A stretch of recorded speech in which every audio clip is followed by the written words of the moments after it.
Jeung deui ceuk Kanjeng Nabi ahabbul ibadi ilallahi ta'ala, hamba Allah nu paling dicintai ku Allah nyaeta angfaun nasi linnas, nyaeta pangmanfaat-manfaatna jalma pikeun sesama manusia.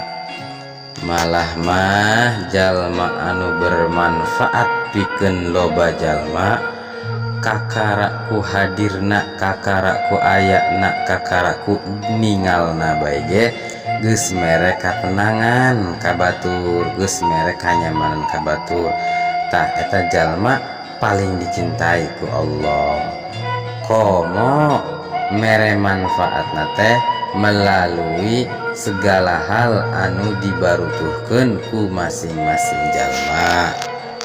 Hayu belajar urang ngajadi jelma anu bermanfaat pikeun batur di mana bae ayana, kumaha bae carana, mere kabungah ka batur.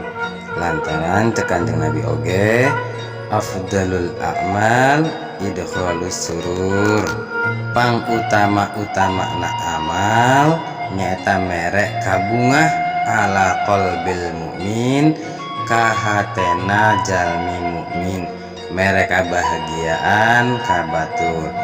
Mere kabahagiaana masing-masing cara, yatrudu anhu ju'an, bisa ku cara nolak kalaparan, hartina batur nu lapar ku urang disebehkeun, ku urang dibere kadaharan sangkan sebeh, eta oge sarua mere kabungah ka jalma nu keur lapar. Au yakshifu anhu karban, atawa termasuk kategori mere kabungah ka jalma nyaeta ngaleungitkeun karban kasusah jalma.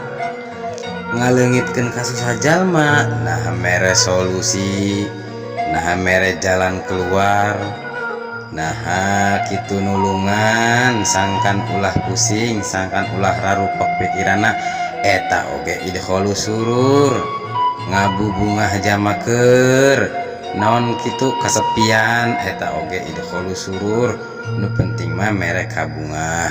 Au yaqdilahu dainan, atawa mangmayarankeun hutang batur. Batur urang boga hutang, ku urang dipangmayarankeun, kapan jadi bunga ta batur urang, ta eta oge idkhalus surur. Eta teh pang utama-utamana amal, oge jalma nu kitu teh dicintai ku Gusti Allah.